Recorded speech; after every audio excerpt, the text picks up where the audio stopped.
Tu vas à l'école, tu vas à la salle de sport, et maintenant, qu'est-ce que tu dois faire? Parce qu'en fait, aujourd'hui, je vais faire cette vidéo-là parce que il y a beaucoup trop de personnes qui se mettent dans le développement personnel, qui honnêtement vont à la salle de sport, font des efforts, commencent à bien manger, mais qui ont quand même une vie de merde, et donc soit qui arrêtent, soit qui se posent d'interminables questions. Moi, je vais te raconter un peu ma vie. J'ai commencé la salle de sport à mes 16 ans, mais je faisais quand même beaucoup de sport avant.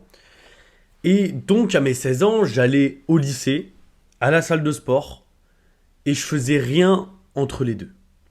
C'est-à-dire que bon, j'allais au lycée, voilà, je travaillais, bon, j'avais des bonnes notes, quoi, j'étais un bon élève. J'allais à la salle de sport, donc j'avais un très bon physique, hein. Enfin, je vous montrerai, j'essaierai de vous montrer quelques photos. À 16 ans, j'avais quand même un très bon physique. Mais en attendant, je ne faisais rien à côté, c'est-à-dire que je me développais pas ailleurs. Parce que le développement personnel, c'est un développement dans énormément de matières, énormément de domaines, que ça soit la santé physique, la santé mentale, la sociabilisation, voilà, le fait d'avoir une petite amie ou non, etc. C'est tout ça le développement personnel. C'est pas qu'une chose, c'est pas que l'aspect physique. Et donc, de mes 16 à mes 18 ans et demi, je faisais quasiment rien d'autre dans le développement personnel à part la salle de sport. Enfin, concrètement, très sérieusement. C'est-à-dire que j'avais de la discipline que pour la salle de sport. Et je connais beaucoup de personnes, même des amis qui sont très proches de moi, qui se disent ok, je reprends ma vie en main, je veux reprendre ma vie en main, je veux être une meilleure personne. Donc, ils vont à l'université, au travail, à l'école, etc. Ils vont à la salle de sport et c'est fini. Et c'est fini. Et donc, moi, je suis là, je leur dis, les gars, vraiment, le temps, c'est quelque chose de précieux. Faut pas le perdre. Il faut absolument que vous fassiez ces trois choses clés que je vais vous dire dans cette vidéo. Juste avant de parler de ces trois choses clés, j'aimerais juste te dire que il faut arrêter de perdre son temps avec son téléphone. C'est une notion que je vais te dire avant de dire les trois notions clés. Parce que oui, tu y travailles à l'école, oui, tu vas à la salle de sport, c'est quelque chose qui sont, on dit un mot un peu fancy, un mot un peu savant, on dit que ce sont des choses chronophages, qui mangent beaucoup de temps. Donc oui, c'est chronophage d'aller à la salle de sport, d'aller à l'université en même temps. Néanmoins, si tu regardais un peu ton temps d'écran moyen, il serait beaucoup trop élevé. Et donc, tu as beaucoup de temps encore en réserve qui peut être redistribué dans des activités beaucoup plus utiles. Et d'ailleurs, en ce moment, je lis un livre, The Slight Edge, et aussi j'ai fini un livre, Compound Effect. D'ailleurs, je te conseille beaucoup de lire ce livre, The Compound Effect de Darren Hardy. Excellent.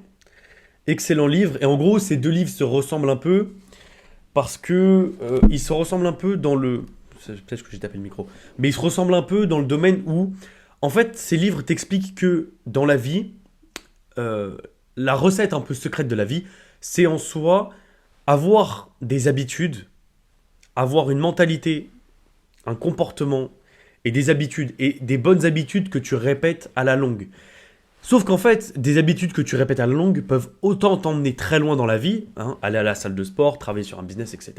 Des habitudes que tu construis petit à petit, que tu mènes sur le long terme, peuvent t'emmener très loin, comme des mauvaises habitudes que tu traînes sur le long terme peuvent t'amener très loin aussi. Scroller, ne pas lire, négliger ta vie sociale, etc. C'est des choses qui vont énormément jouer avec ta santé mentale, et ta santé mentale, comme c'est le pilier de tout, ça va dégrader ta vie sur beaucoup de points.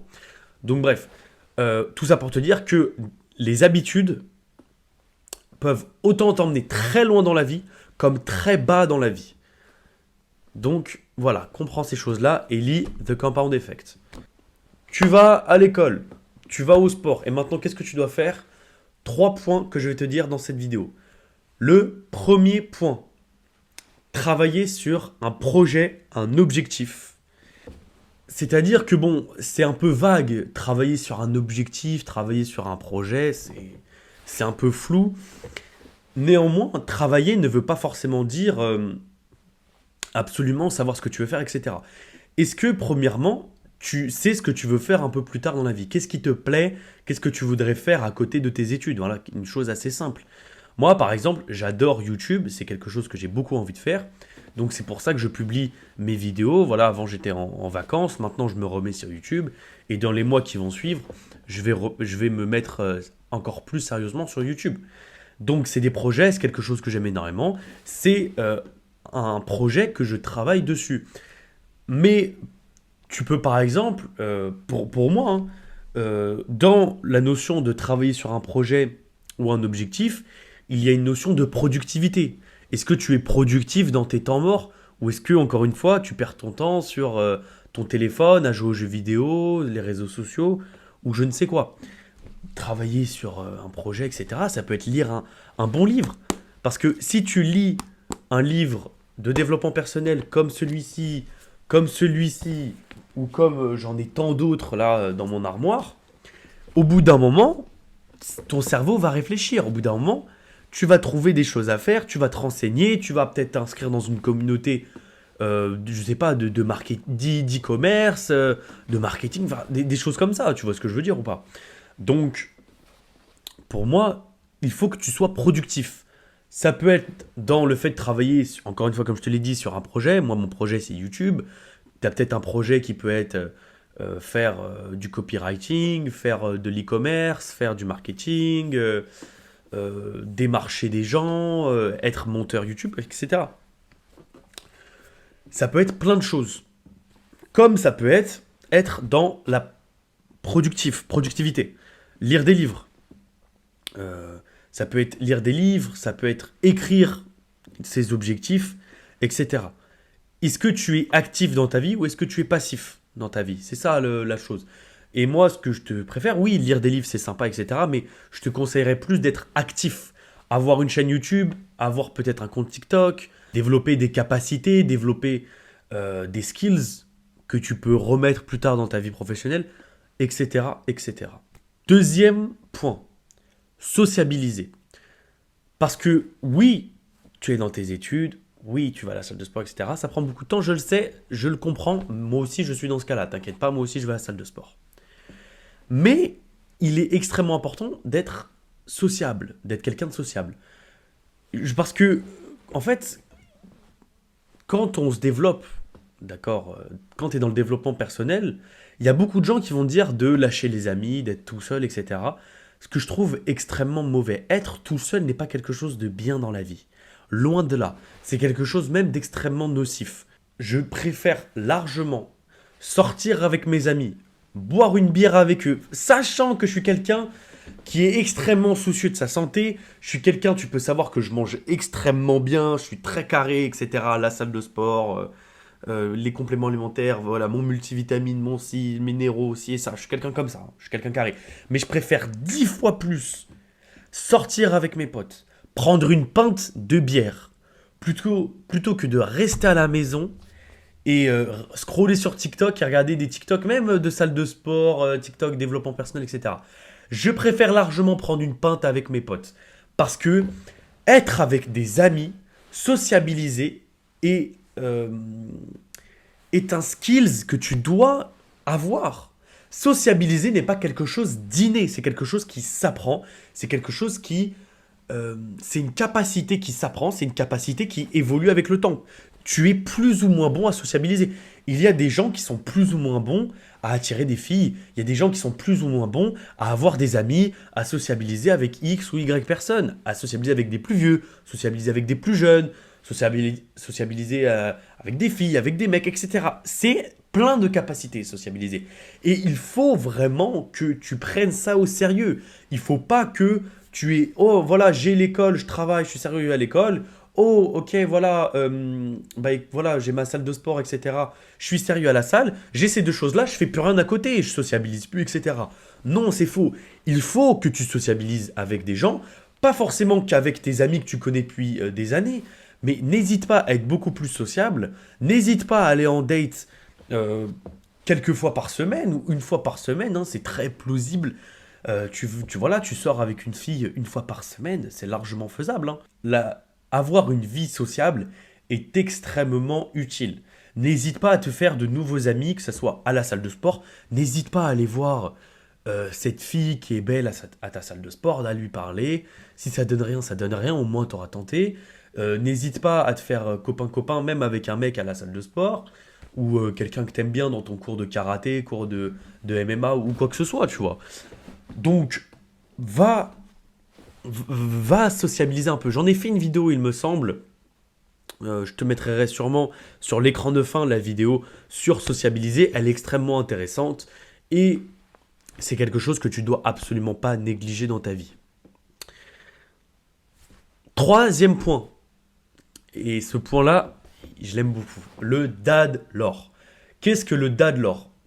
Alors le dad lore, si tu connais pas, c'est un peu ce mot anglais qui veut dire en fait toutes les histoires que tu te crées, que tu pourras raconter à tes enfants.